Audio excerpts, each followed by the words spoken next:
Dawn is-siltiet mid-djarju ta' Santa Faustina insibu diversi temi li huma relatati għal ħajja nisranija tagħna u propju f'dan il-kuntest tal-mixja tal-ħajja nisranija tagħna jekk xtaqt li nirrifletti fuq uħud minnhom kif insibuhom espressi f'dan id-djarju tant sabiħ tagħha. L-ewwel ħaġa Faustina titkellem dwar l-Ewkaristija, dwar it-qarbin. U titkellem mill-arfin li hija hekk għarfet, ovvjament huwa għarfin mistiku, ġifieri mhux għarfin razzjonali, għarfin tal-ħsieb, imma għarfin li jiġi mill-laqgħa tagħha mal-Mulej Ġesu fl-Ispiritu Santu f'ħajjitha. Għarfet ħanpoġġiha fi kliem ieħor dak li Ġesu jgħaddi minnu meta jiġi ġewwa fina fit-qarbin imqaddes u aħna ma nkunux ippreparati biex nilqawh. Biex nifmu dak li jatejt li Ġesu isu sejjer f'ħabs mudlam, hekk irridu nifmu eżistijej huwa kollu lingwaġġ tal-imħabba. L-Ewkaristija li hija l-espressjoni għolja tal-imħabba bejn Ġesu u bejn il-bniedem. Il-mument ta' tqarbin irid ikun mument ta' intimità profonda ta' mħabba bejn Ġesu u l-persuna tagħna. Jekk Ġesu se jiġi għandna fl-imħabba kollha tiegħu u aħna maħniex lesti illi nilqgħu dik l-imħabba.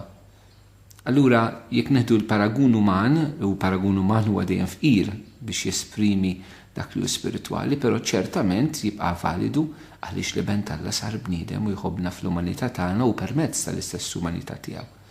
Inti immaġina li inti xi ħadd irid jagħtik imħabba u inti m'intix tilqaħħa, m'intix taċċettha. Jew immaġinak bil-baqlub, inti tixtieq tħobb persuna u dil-persuna l-oħra mhijiex taċċetta dil-imħabba tiegħek. Kif tħossok? Tħossok li minkejja li qiegħed fil-ħajja tagħha, fil-ħajja tiegħu, imma b'xi mod inti miċħud, inti rejected. U hija minn din il-weġa f'Ġesu li jħossu miċħud fil-mument ta' tqarbin minn dawk stess li jirċevuh li Faustina għarfet f'dan il-mument.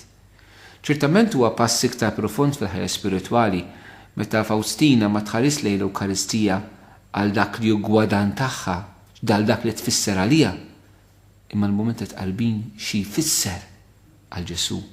U naħseb din hija tarġa profonda fil-mixja spiritwali tagħna li naħseb mhux il-kol eżistijej naslu għalija fil-ħajja tagħna spiritwali. Pereżempju, aħna l-qrar għaliex immorru nqerru. Tista' tmur tqerr għax inti tendem u biex nubbi tkun maħfura, ċertament u tajjeb. Hemm livell li huwa aktar profond li aħna mmorru nqerru biex nagħtu l-ferħ l-Alla li jaħfrilna. Anke fil-parabola eżistijej tal-li ben inħali it-tema il-missier jifraħ. Hekk jiġifieri naqsam esperjenza żgħira magħkom fil-bidu li sirt saċerdot. Qabel ma sirt saċerdot anzi kont xtaqt il-mulej jitlu għax araf dan f'mument ta' talb hekk illi nixtieq inqarar biex nagħti lilek il-ferħ. Inġilek tifraħ bl-erwieħ li jiġu lura. Kemm sabiħ eżistijek u l-ħajja spiritwali tagħna wkoll bħal Faustina kienna narawha mill-lenti ta' Ġesu u mhux mill-lenti tagħna li anke jien imut fil-mixja spiritwali tagħna. Ħaġa oħra li Faustina tallimna eżistijej fil-mixja tagħna hija meta hija għarfet illi huwa kellu immur jara l-mulej dan id-dawl b'mod jew ieħor, però ma qalilix meta, ma qalilix kif, ma qalilix għaliex, u Faustina għarfet li din ħaġa kellha titlob għaliha u titlaqa' f'idej il-mulej. Kemm hu sabiħ eżistijej li ma jkunx kurzità spiritwali. Alla u Alla. Jurina saferit jurina, inebbaħna saferit inebbaħna, pero bat iridu nħallu letteralment kollox fidejh. Għaliex huwa hu illi jrid imexxi l-istorja tal-ħajja tagħna. U lilna idaħħalna jużana kif irid. Eżistijej hemm bżonn niskopru illi aħna biss strumenti u xejn aktar. Il-mulej idoqna meta jrid u ma jdoqniex meta jrid ukoll. Ħaġa oħra tallimna Faustina eżistijej f'din mixja tagħna hija l-imħabba. Hi kienet tesprimija ma' dawn il-foqra li kienu jmorru jittalbu ħdejn il-kanċell tal-kunvent ta' Santa Faustina. U meta kienet tara fil-li persuna fqira marret darbtej, ma kienx turija li kienet arfita li marret darboħra biex ma ġilix tħossa skomda. eżistijaj, dawn huma l-irfinezzi, l-irqaqat tal-imħabba. L-irqaqat, ovvjament mhux kulħadd kien jaħdem magħha, u mhux kulħadd kien jaqbel ma' Santa Faustina li ġib ruħha b'dan il-mod.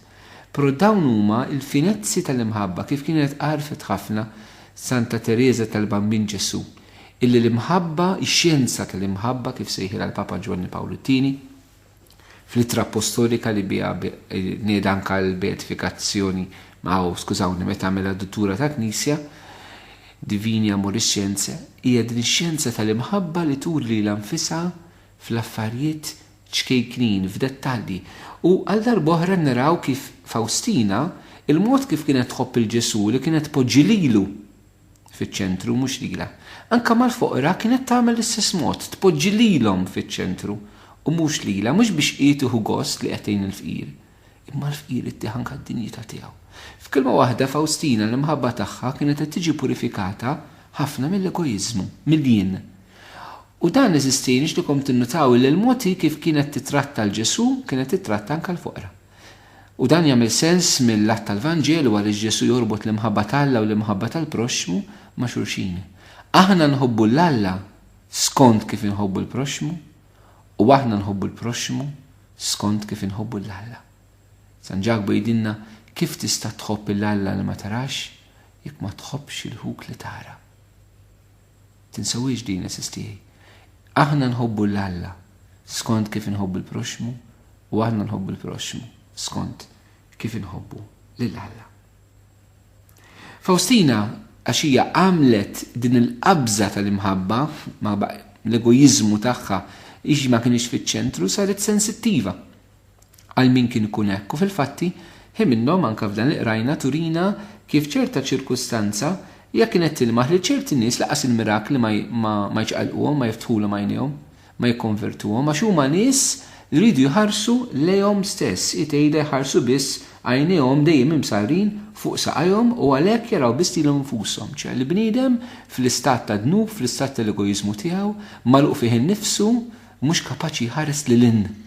U allura mhux kapaċi jara l-mirakli tal-Alla lanqas għax il-ħarsa tiegħu qiegħda fuq biss. Kemm għandna bżonn nisistej fil-mixja tagħna nisranija, naqalgħu il-ħarsa tagħna minna biex inkunu naraw l-mejjel ta' Alla, biex inkunu naraw l-mejjel ta' Alla fil-verità.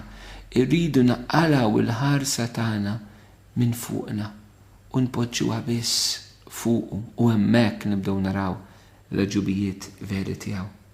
Faustina sistija li xil-ħarsa tagħha ma kienx fuqha ma poġġita fuq Alla, allura tatna dan il-ringrazzjament, innu twil ta' ringrazzjament, tirringrazzja l-Alla l-kollox, għax min jaqla ħarstu minn fuq u jpoġġiha fuq Alla, allura jsib fuq xi ringrazzja l-mulej, tirringrazzjaha l-grazzi kollha, tirringrazzjaha x-xemx, tirringrazzjaha t-triq, tirringrazzjaha l-imħabba tiegħu, tirringrazzjaha l-familja, tirringrazzjaha l-komunità tal-Knisja, tirringrazzjaha l-qrar, tirringrazzjaha l-ħniena, tirringrazzjaha l-purifikazzjoni li huwa fl-erbieħ, tirringrazzjaha tqarbin imqaddes, tirringrazzjaha s-sagrament tal-grizma tal-isqof, tirringrazzjaha l-protezzjoni, tirringrazzjaha tal-vokazzjoni, tal-grazzja li dietu, tirringrazzjaha d-don tal-voti, tirringrazzjaha s-sagrament tal-grizma tal-morda, tirringrazzjaha t-nebiħ tiegħu, tirringrazzjaha li ġewwa Alla Trinità li jammar fiha. Faustina toħroġ dan l-innu ta' ringrazzjament għax il-ħarsa tagħha mhix fuq saqajja biex nuża klima, imma l-ħarsa tagħha tinsab fuq Alla. U n-nies li jżommu l-ħarsa tagħhom fuq Alla eżistijaj jridu jkunu lesti għall-attakki u l-inganni tad-demonju.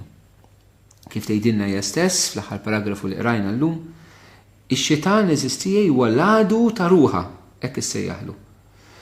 U ħaġa interessanti li Santa Faustina illi hija tiskopri fil-mixja tagħha, illi in-nases tiegħu u l-ġlieda hija kontinwa u dejjem tixel. Ix-xitan eżistijaj huwa fin u kontinwament jipprova jingannana b'mod jew bieħor. Aħna x'ma narawx ma nkunx daqshekk konxi li ħajja nisranija hija taqbida kontra x-xitan. Ħajja nisranija mhix biss li nħobbu, dik hija l-espressjoni tal tkun nisrani, imma fost l-elementi ta' ħajja nisranija teżisti wkoll li hija taqbida u ġlieda. U Faustina tagħmilha ċara illi meta inkun bikwieti noqgħod attenta li nisar u nħarreġ li l-nifsi għax waqt daw l-intervalli ta' kalma Faċilment tgħidi x-xejtan jaqbadha fuq siq soppa u hemmhekk ikun jista' jinganna. Irridu f'kelma waħda nassu il-ħin kollu. Irridu nassu il-ħin kollu. X-xejtan isu l-jun jitsanġagbu jara il-min se jaħtaf. Aħna rridu nassu il-ħin kollu. M'hemmx mument li ma tistax tassess fit-taqbida max-xejtan. U anke din eżisti, saqsilek innifsek li tiftaħ għajnejk u toqgħod attent. Mela jekk nistgħu niġbru hekk dan is-siltiet ta' Santa Fawstina u ffokati fuq l-imħabba li mhix egoiżmu tiegħi, imma l-imħabba li jiena ma nibqax fiċ-ċentru. Inpoġġi l-Alla fiċ-ċentru għal nħares lejn relazzjoni tiegħi miegħu kif hu jħares lejha. Inpoġġi lil ħaddieħor inħobbu verament mingħajr ma npoġġi li nnifsi fiċ-ċentru. L-Ewkaristija li hija l-għajn ta' din l-esperjenza li Ġesu jrid jagħtini u rrid nilqu biex inħobb lilu. Fl-istess ħin nifhmu illi dina hija wkoll fiha hemm it-taqbida kontra x-xejtan. Però qudimna kollu aħna rridu ninfexxu ma' Fawstina Kowalska, l-Apostlu u s-Segretarja tal-Ħnana Divina, fatt kbir ta' ringrazzjament. U jekk nagħmlu dan, il-mulejja tina slema.